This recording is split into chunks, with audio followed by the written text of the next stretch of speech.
Yo, what's happening, everybody? Welcome back. It's, of course, Wyatt. Good to have you here. We're playing some more Titanfall. We're playing some more Attrition. We're heading back to Demeter. We've been here a few times now, if memory serves me right. And you can see I'm grabbing a burn card right out of the gate here. Oral implant, that's increasing the duration of my active radar pulse, which I already have built into this loadout, you know. And I find that goes pretty nicely with the HEMLOK, which I'm carrying. That HEMLOK, outfitted with an AOG scope right now, that starburst attachment, up on the 3-round burst to 5, you know. Which is, well, I'll get into that here in a second. Some nice action to start things off. Some good clean fire on those grunts. Some good clean grunt work. Pretty precise for the most part. And stepping back out one more time, I kind of just luckily caught a glimpse of Juan there in the rays. God damn, that sun glaring in my eyes, you know.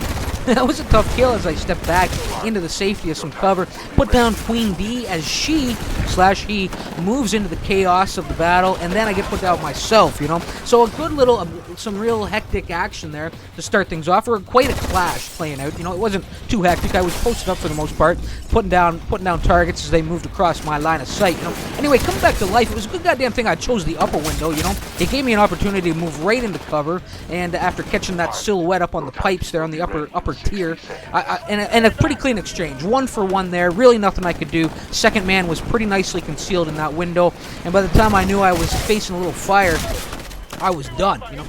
Nothing I could do at that point.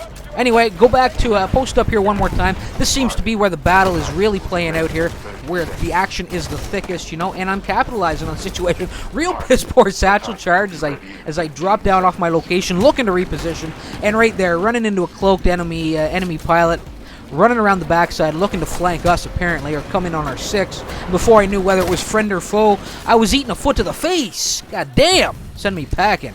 Anyway, my Titan is ready. My Titan is ready. Yes, it is. Here it comes. Anyway, let me finish running down this loadout if I can. Oh, the starburst attachment. That's what I wanted to discuss here for a second. I mean, initially I thought, oh yeah, this is great. You know, it's doing that much more damage per burst. But of course, there's a downside to it. You're depleting your clip that much faster, and that's what I've noticed a few times.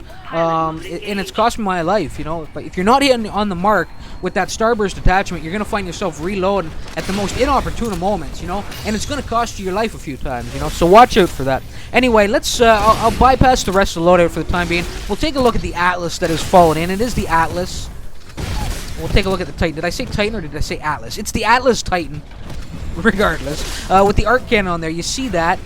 In action. Now, a couple of videos ago, I did have this exact same Titan in here. It's the Atlas, the arc cannon, the electric smoke, cluster missiles faster autoloader, which brings the cluster missile up a little bit faster, and the core extenders in there as well. But in that video in particular, where I was on Overlook with CR SMG, I had the guardianship of the sucker, so I really didn't spend too much time in the Titan's cockpit, you know. But since finally building this Titan loadout in particular with the arc cannon and giving it a whirl, I've really started to settle in nicely. I'm performing much more consistently with this weapon, you know. And if you watch it, you'll notice I'm constantly charging the thing up. The thing about this weapon is it's very much like the charge rifle. Once it fully charges, that electricity, that your payload is going out whether you want it to or not, you know? So you have to be on the lookout. You always have to be on the hunt for a new target to hit. You know, you want to be on the trigger. You want to be charging that rifle up as often as you possibly can in case you go around the corner and you run into an enemy Titan, you know? You want to be able to dish the maximum amount of damage his way that you possibly can. And right there, you know, I should have been taking my own goddamn advice as I step out. Damage core activated, you know, I kind of distract the enemy, you know, get them off of my teammates' Titan back, right? But I get a little swarmed in there. I thought I played it pretty nicely, dropped the E-smoke, disappeared into the shadows, wasn't expecting the second Titan to be coming around that roundabout and flanking me, so I quickly ducked back out of there into the safety of our numbers, strength in numbers, you know? I knew I had the numbers out there, and if you look in the lower left-hand corner of the screen right now, you see that playing out. We're sitting 4 Titans to 1. The initial kind of Titan battle has played out. We've gained the upper hand, and we're swinging the battle in our favor because of it. And I've made note of that in a couple of videos now, and that really is a major, kind of a major way to gain the upper hand. You know, whoever wins that initial clash of the Titans is going to go on a bit of a rampage here, you know. You can see we still have the 4 Titans out there. They have none. There's only so much they're going to be able to do so long as we're on the ball. Anyway, I'm getting locked by something, probably, well, the Archer rocket, obviously. And and I'm just going it down. The damage core is activated one more time. Still picking up a lock from somewhere. I'm looking for the man. I kind of spotted him this time. Obviously, I didn't spot him when I was playing. He's kind of posted up in behind. He's on the ground level, I'm pretty sure. But if you notice, I'm wielding this arc cannon much more confidently now. The shots are coming off. I may be missing, but I'm recovering nicely, you know. And when I am hitting, it's pretty slick. You're gonna see around probably 2 videos from now on the airbase where I'm just hitting shots so epically. Excuse me, so beautifully, you know. It just last minute lineups, you know, long range shots with this arc cannon without missing a step, you know, like while I'm still in motion, you know, just releasing the trigger at the right time. That's how you want to be able to wield this weapon. That's how you're going to wield it effectively once you settle in, once you get a good feel for it that way, in that regard. Anyway, right here, I had a massive charge going on that arc cannon. Don't know if you noticed it or not. And that damn Auto Titan, just some random, some late random sidestep, completely avoided it, you know. And that charging pilot, Sandy Stream coming in there, actually was enough of a distraction to spell the end of my Titan, you know. But with my dying breath, with my mechanical dying breath, I did manage to dish a cluster missile towards that Titan's way.